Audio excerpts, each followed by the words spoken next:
Alright, so today I want to introduce you to the Mardi Gras ball python. The Mardi Gras is one of my favorite combinations. It actually consists of 3 genes: the inchi, the asphalt, and the yellow belly. As a matter of fact, if you're actually making Mardi Gras or trying to reproduce them, it can be kind of tricky because the asphalt and the yellow belly are actually allelic. So if you actually breed it to something else, half the offspring come out yellow belly, half come out as asphalt, and you can't actually reproduce the Mardi Gras if you breed it to something like a normal. That's kind of one of the challenges of the project, but it makes for some really impressive combos, especially when you work other genes into the Mardi Gras. So today I want to jump over the internet and I want to show you the amazing potential of the Mardi Gras ball python. Alright, so I'm going to jump over here on Morphmarket.com, and the first snake that I want to show you is this one right here. This is actually an inchi, and it also has either asphalt or yellow belly in the mix. So if you actually take a Mardi Gras and you breed it to like a normal ball python, you'll actually get yellow bellies and asphalts. Both of those almost look like your normal classic wild type ball python, and then you'll also get inchis. So this is an inchi, and it's also possible asphalt or yellow belly. And kind of the markers for yellow belly, and it seems like the same markers are there for the asphalt. And essentially what you get is, on yellow belly you get kind of this line right on the top of the tail, right on the back, and then you'll get some flaming right up the sides, right from the belly. That is a pretty sure sign that you have yellow belly or asphalt. That's not a fact. It's really hard to tell. I think, most people would say it's impossible to tell the difference between a yellow belly and an asphalt. And I have yet to see anyone that can actually differentiate the two. And as far as the inchi, essentially what the inchi does is it really reduces the pattern. You can see it kind of wipes out all the kind of the Roswell gray alien heads.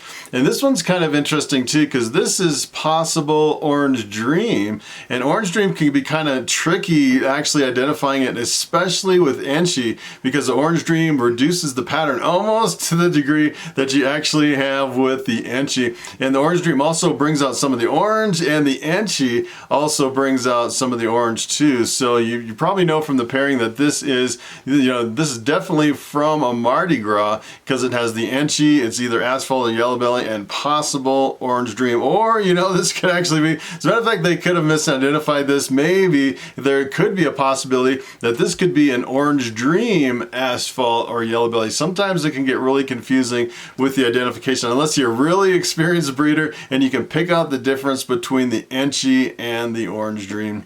And if you actually make a Mardi Gras, I wanted to show you this. This is what a Mardi Gras looks like. So this is pretty amazing. This is actually the last snake with just the addition of yellow belly. It's pretty amazing what yellow belly does to this combination. It is pretty amazing. It's like a really stunning, really kind of surprising combination when you start working yellow belly in with a lot of these allelic genes. It's pretty amazing. And when it comes to the Mardi Gras, essentially what it is it's an inchi freeway. So the asphalt and the yellow belly is called a freeway, and then you add the inchi and it converts it to a Mardi Gras. As a matter of fact, if you look at the prices on some of these, the prices are really crazy. Pretty much, I started, 5 years ago working with ball pythons, and the prices for these were like $1,600, $2,000, sometimes even more than that. And here, 5 years later, they're still really holding their value because they're pretty difficult to actually reproduce.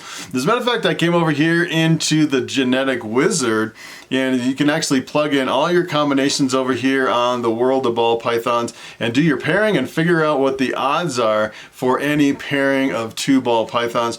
So essentially what I did is I took 2 Mardi Gras and I plugged them in here and hit calculate, and look at these beautiful snakes. These are 2 Mardi Gras right here, and these are all the different combinations that you'll get actually breeding together. So you get freeways, you'll get the super asphalts, you'll get the ivories, which is an all white snake. And this is kind of interesting too. Right here, 25% of the time you'll reproduce the Mardi Gras, breeding one to the other. So if you actually had 2 Mardi Gras, you breed them together and you have a clutch of 8 eggs, you have a possibility of maybe 2 out of those 8 will actually reproduce the Mardi Gras. And I think that's one of the challenging things of the project when you actually get into it, because it's kind of hard to reproduce, and when you do hit it, it's not like you can just breed them together and get a whole clutch of Mardi Gras. It's kind of a challenging project. That's what keeps the prices high, and it makes for some really amazing combos with these Mardi Gras. So I kind of wanted to show you what happens when you mix other genes into the Mardi Gras. You get some really stunning ball pythons. Probably the most stunning visual effects that you can get out of any project. It's you know, it has its challenges, but if you actually can hit some of these combos, you can make some ball pythons that are so amazing. It's unbelievable. And here's what happens if you mix pastel in with the Mardi Gras. Essentially what the pastel is, it's a yellow gene, brings a lot of the yellow into the mix, and a lot of times it'll even reduce the pattern even a little bit more.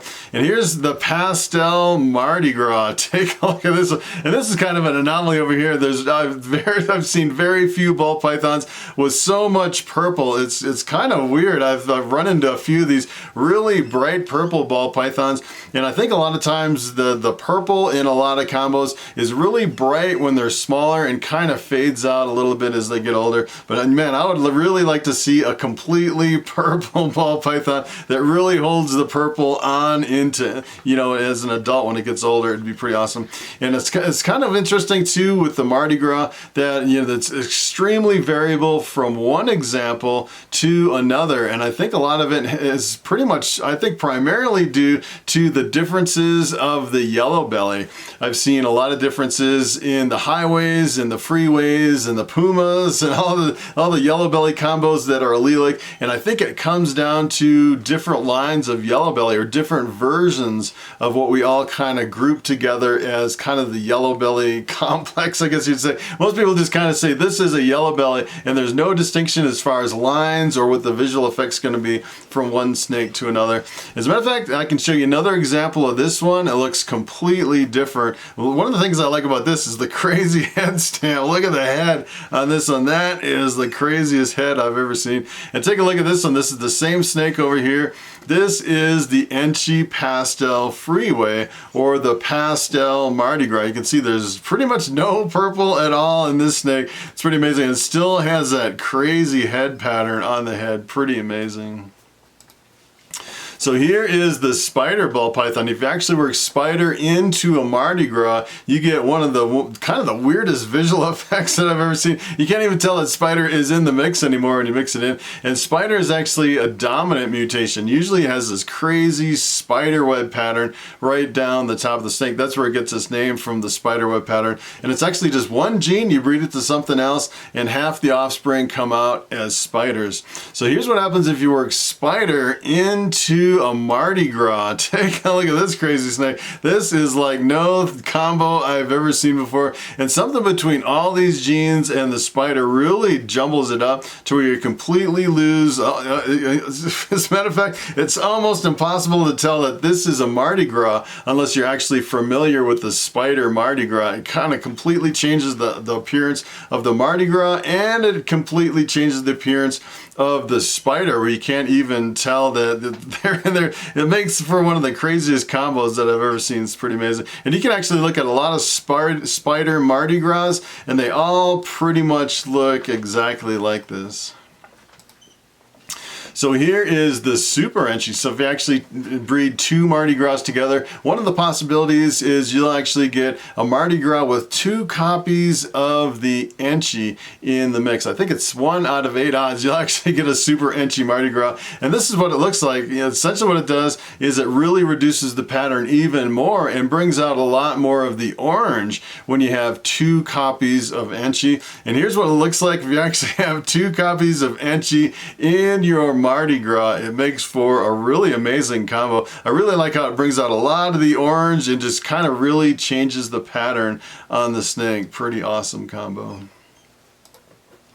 So here is the Orange Dream. You know, we were talking about the Orange Dream. You can definitely tell by looking just at the Orange Dream that it's really reduced almost to the point of an inchi, but it brings out, usually when you compare it side by side with an inchi, the Orange Dream doesn't really reduce the pattern in the same way as the inchi, and it also brings out a lot more orange, kind of a yellowish orange in a lot of combos. And here's what happens if you just work the Orange Dream into the Mardi Gras. You get a really dramatic result. It usually brings out a lot more kind of the oranges, and a lot of times when you work Orange Dream in with like pastel and yellow belly and jeans like that and fire, you'll actually get really super bright yellows coming out of the snakes. You know, it's kind of hard to tell from some of these pictures because you can have different exposures. I would say this is a little bit kind of dark on the exposure compared to probably what it actually looks like. And I'm betting the Orange Dream Mardi Gras has a super fluorescent yellow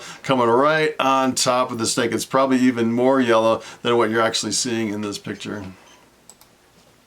So here is the champagne. When you mix champagne into Mardi Gras, it's kind of an interesting combo because champagne is extremely visually dominant, probably one of the most visually dominant genes in all of ball pythons. You mix a lot of stuff in with champagne, and sometimes you get a slightly different color champagne, and a lot of times you'll get like a completely patternless snake, and once in a while with the champagne you get these little spots right on the top. It's kind of variable just in the champagne. And here's what happens if you mix champagne in with the Mardi Gras. I thought this was really interesting. It's almost like the Mardi Gras by itself is so visually dominant that it even can overwhelm the champagne, which is really an achievement in itself. It's pretty amazing. This one actually has pastel in the mix, and a lot of times you won't see any pattern on a lot of the champagne combos, and a lot of times you won't see like the white coming up the sides on the champagne, so you can definitely tell there's a really strong influence for mixing champagne in with actually it's a pastel Mardi Gras. So here is the banana. I'd say probably hands down this is my favorite gene when you work it into the Mardi Gras. It makes for a really absolutely stunning combination. The banana is actually a co-dominant mutation. You breed it to something else, half the offspring come out as banana. And banana is extremely visually dominant as well. So almost anything you breed into the banana, you can almost always tell that banana's in the mix. And here's what happens if you mix banana in with a Mardi Gras. Take a look at this thing. This is so amazing. I can't even believe how crazy this is. I've seen quite a few versions of the banana freeways and the banana Mardi Gras, and they are always absolutely stunning combos. As a matter of fact, I would bet the price is really high on this one. This one's actually sold for $2,500. Really amazing combo. This actually has 4 genes: the banana, inchi, asphalt, and yellow belly. And kind of the tricky part about this is you actually look at this compared to other 4 gene combos, and you're just kind of, you know, if you're not used to the genetics, you're kind of scratching your head thinking, why is this so much more expensive than other 4 gene banana combos? And it's because the asphalt and the yellow belly are actually allelic, so it's really difficult to actually reproduce this, and it's hard to hit it. And when you actually hit it, the odds are kind of slim that you'll actually hit it, and I think that's the #1 reason that really keeps the prices really high on a lot of these combos. So I wanted to give you one more here at the end. This is actually the GHI. The GHI is a dark morph, stands for gotta have it. It's kind of an interesting kind of abbreviation of GHI.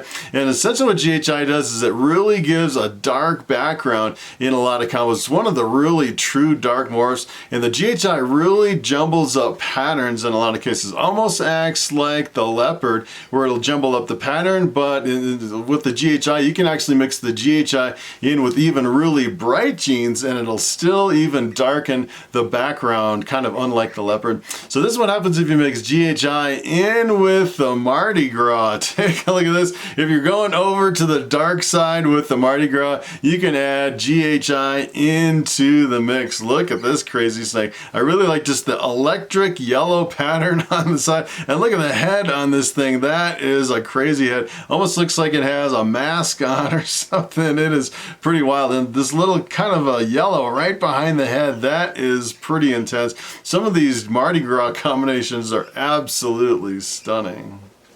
All right, so it is time for the question of the day.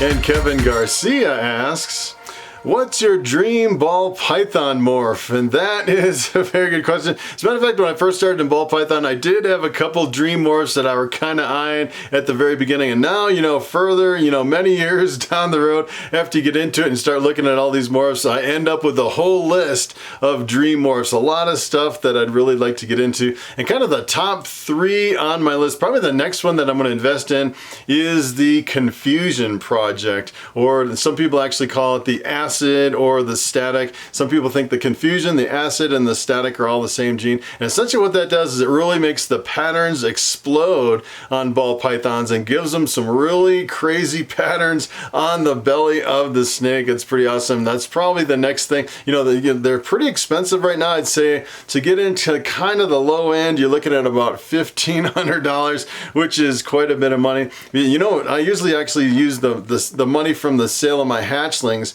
to reinvest in a lot of these projects. As a matter of fact, this year, my kind of the number one snake that I bought is kind of my dream combo. I actually bought my banana inchi clown. That was an amazing purchase, and he is a really beautiful snake. I bred him to some clowns this year. Hopefully those females will actually lay some eggs.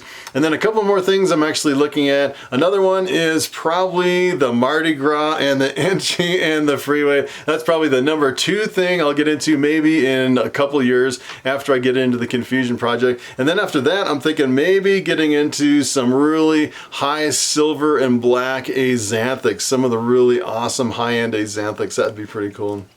So I'll leave you with one more thing that if you've been watching my videos, I've been kind of struggling with this for quite a while, and that is my fungus gnats here in my reptile room. And it's kind of interesting. I've been keeping the humidity kind of higher in my reptile room, which is kind of, breeding it kind of lends to the breeding of the fungus gnats, and I'm getting the explosion back, where I'm getting a lot more fungus gnats. And I actually went over to Amazon and I did a quick search, fungus gnat bug zapper. And actually, they don't make fungus gnat bug zappers because the gnats are so small, they actually can't get into like an electrified bug zapper. But I did see a product over there that I found was pretty interesting. Essentially what it is, it's a UV light that attracts them, and then under the light, it has a fan that draws them down into a little container that actually has a sticky trap, like one of the, the sticky bug traps on the bottom. And people are saying that is the fungus gnat destroyers. I thought, it has some really high reviews. I'm definitely going to try it out. It's about $40, and if you're interested in something like that, I'll put a link down below to that Amazon product. Looks like it might be my final solution to finally get rid of these crazy fungus gnats. So that is pretty much it. Thanks for watching, and I will see you in the next video.